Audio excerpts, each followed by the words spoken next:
Du fond de ma cité HLM, jusque dans ta campagne profonde, notre réalité est la même, et partout la révolte gronde. Dans ce monde on n'avait pas notre place, on n'avait pas la gueule de l'emploi, on n'est pas né dans un palace, on n'avait pas la CD à papa. Les drames qui ont secoué la France, c'est pour lequel nous n'avons pas mesuré ni notre investissement ni notre temps. Parce que pour nous, hospitaliers, avant tout, c'est la population, c'est la réponse aux besoins.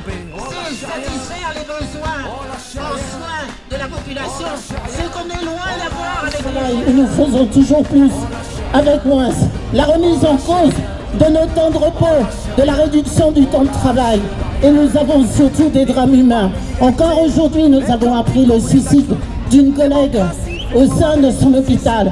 Il y a eu le drame qui s'est déroulé à HGP, mais pas seulement Calapé, pas seulement sous l'Île-de-France, mais dans tous les territoires aujourd'hui. La souffrance au travail, elle s'exprime parce que nous mettons en avant notre éthique pour soigner la population. Et que pour bien soigner, on ne soigne pas des boulons et des stylos, ce sont des êtres humains. Nous avons aussi besoin du temps. Le temps pour nous, le temps d'une vie, le temps familial. Nous avons besoin d'être bien dans notre tête pour bien soigner.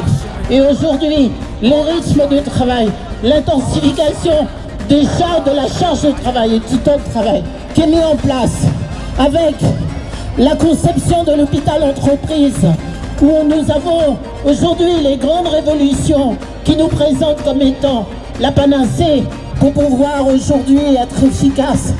Alors quand ils disent le mot moderne, vous avez le lean management, le benchmarking, tout le vocabulaire de l'entreprise privée, c'est aujourd'hui ce qu'ils veulent appliquer dans le secteur où justement on devrait avoir plus le développement du regard humain, du respect de l'autre, du temps pour pouvoir nous poser auprès des patients et du temps pour pouvoir parler avec nos patients, du temps pour pouvoir parler entre nous, du temps pour transmettre. Et tout cela s'est attaqué aujourd'hui.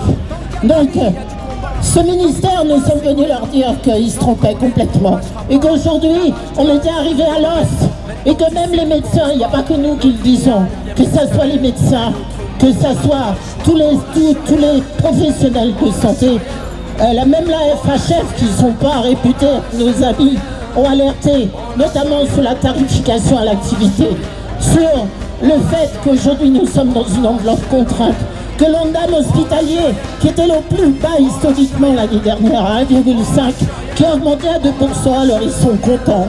Ils nous disent, vous savez, ceux qui étaient avant, ils n'ont pas fait mieux, ceux qui vont venir, ils feront pire. Nous, on sera dans la rue pour leur dire que c'est pas comme ça qu'on veut soigner nos patients et que c'est pas ainsi que la santé publique doit être traitée.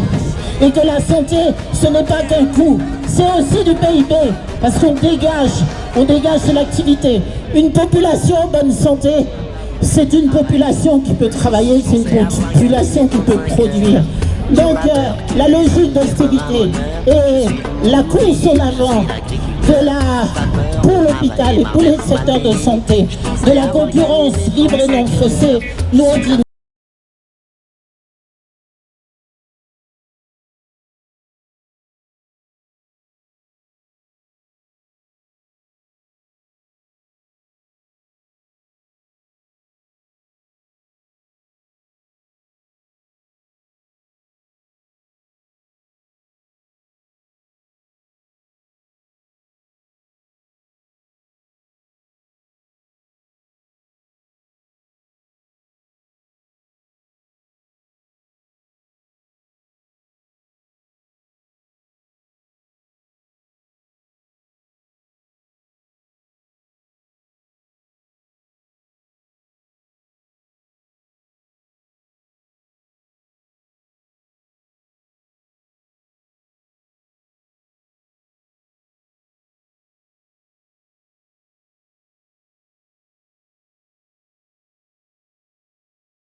tous ensemble résistance pour un hôpital public à 100% public. Ça suffit le privé rampant. Le service public, c'est celui qui est nécessaire. pour toute la population. Il est porteur de statut, il est porteur de droits, il est porteur d'égalité.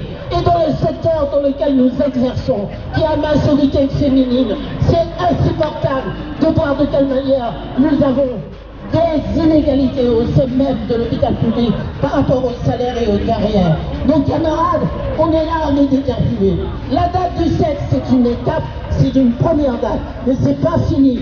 Il faut qu'on ait des perspectives et qu'on continue à peser sur cette campagne, mais aussi sur les choix qui sont faits aujourd'hui pour tous les services publics, parce qu'ils s'attaquent à ceux qui soignent, ils s'attaquent à ceux qui nous défendent, et ils s'attaquent à ceux qui enseignent.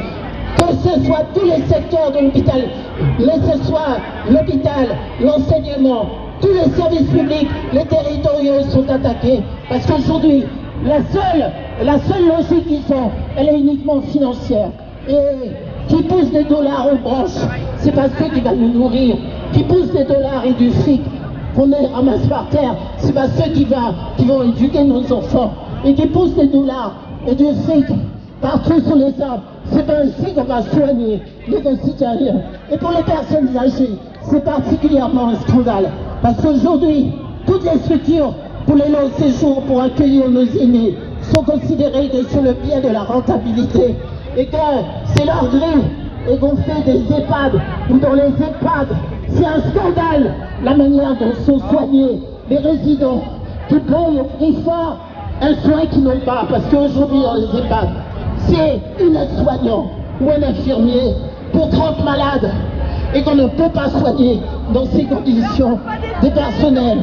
Et que quand ils tombent malades, ces résidents, on demande au personnel dans les EHPAD de faire le 15 et on les transfère où? On les transfère où? À l'hôpital public, dans les urgences où ils sont entassés. On est en train de fermer un hôpital comme Adélaïde Hautval. On est en train de fermer Hôtel-Dieu, qui représente un service de recours pour les 9 arrondissements au centre de Paris.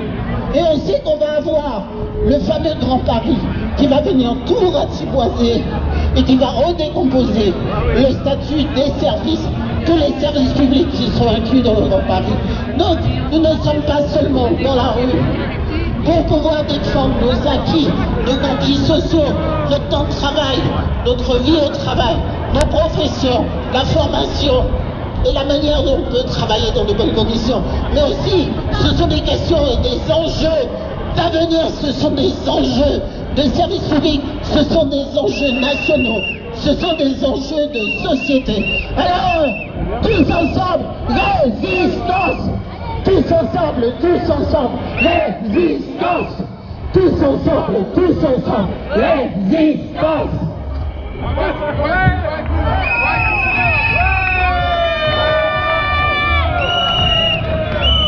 À tous ceux qui veulent casser l'hôpital public, nous